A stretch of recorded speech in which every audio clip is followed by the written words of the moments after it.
मेरे प्रिय आत्मन, सहज योग में आज चरणदास का एक पद लेने जा रहे हैं।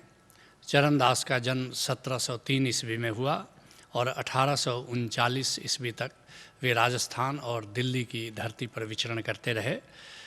चरणदास कहते हैं, है कोई जाने भेद हमारा। कोई बता सकता है कि मैं कौन हूँ, मेरा रहस्य क्या है, मेरा भेद क्या है। जब संत अद्वैत ज्ञान को प्राप्त कर लेता है तो गोविंद के साथ एक हो जाता है और गोविंद के साथ तादात्म्य में होते ही अपने आप को असीम, अगाध, अगम महसूस करने लगता है। इसलिए चरणदास जब कह रहे हैं कि है कोई जाने भेद हमारा, तो स्वयं ब्रह्म होकर के बात कर रहे हैं, स्वयं गोविंद होकर के बात कर रहे हैं, स्वयं गोविंद से तादात्म्य में रखते हुए बात कर रहे हैं। स्वयं परमात्मा उनके मुख से बोल रहा है कि कोई जान सकता है मेरा भेद, कोई जान सकता है ब्रह्म का भेद। लेकिन ब्रह्म ही हो जाओ तो ब्रह्म का भेद जान सकते हो। ब्रह्म के ओंकार स्वरूप से अगर तुम परिचित हो जाओ, ब्रह्म के ओंकार स्वरूप से नाता जोड़ लो, तो निश्चय ही फिर ब्रह्म का भेद जान सकते हो। लेकिन ब्रह्म का भेद जानना हो तो ब्रह्म होना पड़ेगा, जिसके लिए कबीर साहब कहते हैं, नाम लिया जिन सब लिया सकल वेद का भेद। नाम को जिसने जान लिया, ओंकार को जिसने जान लिया, वेद के सारे रहस्यों को उसने जान लिया। और बिना नाम नरके पड़ा पढ़ता चारों वेद। और चारों वेद पढ़ते रहो, अगर नाम को तुमने नहीं जाना तो फिर कुछ भी नहीं जानोगे। इसी नासमझी और मूढ़ता में अपना समय गंवाओगे और अंत में नरक ही तुम्हारी नियति होगी। कहते हैं चरणदास, सब हम में हम सबके माही। बड़ी ऊंचाई छू रहे हैं।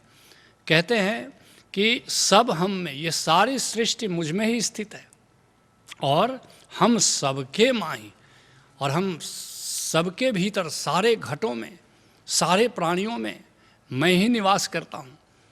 अहम ब्रह्मास्मि की घोषणा जैसे संतों ने की है, उस ऊंचाई की बात हो रही है। और तुम भी जब कैवल्य समाधि में आओगे ओशोधारा के, तो तुम अहम ब्रह्मास्मि के अनुभव को प्राप्त करोगे और तब तुम भी इस बात को महसूस करोगे कि सारी सृष्टि तुम्हारा ही विस्तार है और तुम सर्वत्र मौजूद है, तुम्हारी ही चेतना सर्वत्र मौजूद है। जैसे एक बूंद अनुभव करे कि सारा सागर मेरा ही विस्तार है, उस स्थिति में जाने के बाद यह घोषणा हो रही है, जिसके लिए संत नामदेव कहते हैं, कहत नामदेव हरि की रचना देखऊ हृदय विचारी। इस सृष्टि का रहस्य जरा भीतर मनन करो, कैसा है, कैसी है सृष्टि। घट घट अंतर सरब निरंतर केवल एक मुरारी। सारी सृष्टि में केवल गोविंद ही वास करता है, जिसके लिए हज़रत मोहम्मद करते हैं, ज़र्रे ज़र्रे में खुदा है। उस ऊंचाई की बात हो रही है। मगर याद रखना, जब संत बात करता है तो दर्शन की बात नहीं करता, सिद्धांत की बात नहीं करता, वह अनुभव की बात कर रहा है। साधना के एक क्षण में तुम अनुभव कर पाते हो, सारी सृष्टि मेरा ही विस्तार है। कहते हैं संत चरणदास, मैं व्यापक मैं न्यारा। मैं सर्वव्यापी हूँ, सारी सृष्टि में मैं व्यापित हूँ, लेकिन फिर भी सबसे अलग हूँ। जैसे गोविंद सर्वत्र है लेकिन सबसे न्यारा भी है, जिसके लिए राजस्थान के गरीबदास कहते हैं, सब में ब्रह्म, ब्रह्म में सब ही हैं, पर गुण व्यापे नहीं कोई। ब्रह्म सब में मौजूद है, घट घट में है, लेकिन कोई प्रभावित नहीं कर सकता उसको। जैसे जल में कमल होता है, जल में रहता है लेकिन जल की बूंद उस पर टिकती नहीं, ऐसे ही परमात्मा घट घट में है लेकिन उसको कोई माया व्याप्ति नहीं, जीव का कोई भी गुण उसको प्रभावित नहीं करता। कहते हैं संत चरणदास, हम अडोल हम डोलत निश दिन। परमात्मा में सारी कंट्राडिक्टरी चीज़ें मिल जाती हैं, इसलिए कहते हैं हम अडोल हैं, हम अकंप हैं और सदा डोलते भी रहते हैं। जैसे जड़ है और चेतन है, तो तुम्हारा चेतन तो अडोल है। जब अमृत समाधि में आओगे तो अपने अमृत तत्व को जानोगे जो सदा अकंप है, और तुम्हारा शरीर तो हमेशा डोलता रहता है। सारी सृष्टि की रचना कुछ ऐसी है कि इसमें जड़ और चेतन दोनों के बीच गांठ पड़ गई है, उसकी ओर इशारा कर रहे हैं। हम अडोल हम डोलत निश दिन, हम सूक्ष्म हम भारा। चैतन्य भी हम ही है और जड़ भी हम ही है। संसार भी हम ही है और ब्रह्म भी हम ही हैं। कुछ लोग मानते हैं कि संसार अलग है ब्रह्म से, लेकिन चरणदास कहते हैं कि संसार और ब्रह्म अलग अलग नहीं है, देह और आत्मा अलग अलग नहीं है। इसको एक नए अंदाज में सुनो।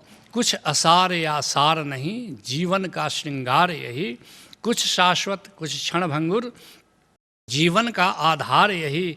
क्या पकड़ो क्या छोड़ोगे, जड़ से चेतन पलता है, शाश्वत की ही धुरी पर समय का पहिया चलता है। ये जो दिन रात होते हुए देख रहे हो, ये शाश्वत की धुरी पर चल रहा है, कुछ भी किसी चीज़ से अलग नहीं है। कहते हैं संत चरणदास, हम ही निर्गुण हम ही सगुण, ब्रह्म ही निर्गुण है और ब्रह्म ही सगुण है। ये जो जितने रूप देखते हो ये भी ब्रह्म है, और रूपों के भीतर जो अरूप छिपा है ये भी ब्रह्म ही है, कुछ भेद नहीं है, अभेद है। जिसके लिए सहजो कहती है, निराकार आकार सब, निर्गुण अरु गुणवंत, है नाही सो रहित है सहजो ये भगवंत। ये जो परमात्मा है, क्या है और क्या नहीं है, उसको तुम परिभाषित नहीं कर सकते। तुम्हारी सभी परिभाषाओं की सीमाओं के वो पार हो जाता है। और यह कोई सिद्धांत की बात नहीं है, ये संत के अनुभव की बात है। जिस समय तुम अहम ब्रह्मास्मि को जान लोगे, उस दिन तुम भी सहजों की तरह यही बात कहोगे कि वह है और ना ही से परे है। कहते हैं संत चरणदास, हम ही 10 अवतार। बड़ा विवाद चलता है कि संपूर्ण ब्रह्म अवतार के रूप में कैसे आएगा, योनि में कैसे आएगा। लेकिन चरणदास कहते हैं कि ठीक है, 10 अवतार भी हम ही लेते हैं। और केवल 10 अवतार ही क्यों, हर व्यक्ति हर प्राणी परमात्मा का ही अवतार है। हाँ, ये बात ज़रूर है कि पाषाणों में पूरा सोया है, बुद्धों में पूरा जागा। चेतना की जो इंटेंसिटी है, जो चैतन्य की प्रगाढ़ता है, उसमें थोड़ा फर्क है। एक पाषाण में उतना चैतन्य नहीं है जो एक बुद्ध में है, एक संत में है। लेकिन एक पाषाण में भी परमात्मा है और एक बुद्ध में भी परमात्मा है और अवतारों में भी परमात्मा है। और सच कहा जाए तो जितने प्राणी हैं उनमें भी परमात्मा विद्यमान है। जिसके लिए सहजो कहती है, धन्य जसोदा नंद धन, धन ब्रजमंडल देश, आदि निरंजन सहजिया, भयो ग्वाल के भेख। धन्य है यशोदा और नंद, जिनके यहाँ परमात्मा अवतार लेकर के आता है और ग्वाल का वेश धारण कर लेता है। उनके प्रेम के कारण निश्चय ही परमात्मा मैनिफेस्ट करता है, परमात्मा अपने को अभिव्यक्त करता है और निश्चित कहीं पर बहुत ज़्यादा अभिव्यक्त करता है, जिसको हम अवतार कहते हैं, जिसको हम बुद्ध कहते हैं, जिसको संत कहते हैं। कहते हैं संत चरणदास, हम ही आदि अंत पुनि हम ही। इसके लिए गुरु नानक देव जी कहते हैं, आदि सच जुगाद सच, है भी सच नानक होसी भी सच। आदि में ही मैं ही था। चरणदास देखो, अगर शरीर को लोगे तो चरणदास का जन्म हुआ, उनकी मृत्यु हुई, लेकिन चरणदास कहते हैं कि सृष्टि के आरंभ में भी मैं ही था और सृष्टि का जब अंत होगा तब मैं ही रहूँगा। मैं सदा था, मैं सदा रहूँगा। निश्चित ही ब्रह्म के रूप में तादात्म्य के बाद ये घोषणा तुम कर सकते हो। कहते हैं चरणदास, हम ही रूप अपारा। और जितने भी रूप देखते हो सृष्टि में, ये हमारा ही विस्तार है, ये सब रूप हमारे रूप हैं। जिसके लिए सहजो कहती है, नाम नहीं और नाम सब, रूप नहीं सब रूप। सहजो सब कुछ ब्रह्म है, हरि प्रगट हरि गुप्त। हरि प्रगट भी है और हरि गुप्त भी है। उसका प्रकट हिस्सा दिखाई देता है, उसका गुप्त हिस्सा तुम्हें दिखाई नहीं देता, लेकिन वह भी तुम्हें अनुभव में आ सकता है अगर समाधि की गहराइयों में तुम जाओ।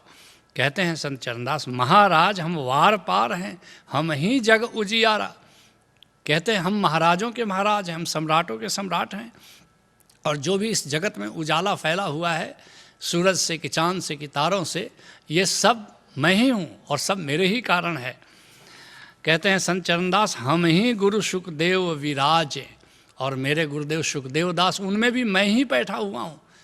अद्भुत बात है, चेला कैसे गुरुदेव में बैठा हुआ है। उस समय वो संत चरणदास चेला की तरह बात नहीं कर रहे हैं, वो ब्रह्म होकर के बात कर रहे हैं। जिसके लिए बिहार के दरिया साहब कहते हैं, कौन गुरु है कौन चेला है, कौन बूढ़ को बारा। कौन गुरु है और कौन चेला है, कौन बूढ़ा है और कौन बालक है। आपे नाव केवट है, आपे आपे खेवनहारा। वही गोविंद चेला बन कर के काम कर रहा है और गुरु बन कर के काम कर रहा है, नाविक बन के काम कर रहा है, और नाव पर जो चढ़ा हुआ है वो भी वही है। कहते हैं चरणदास, हम ही तरह हम तारा। हम ही तारने, गुरु बन कर के तारते हैं और चेला बन के हम ही तरते हैं। इसको एक नए अंदाज में सुनो।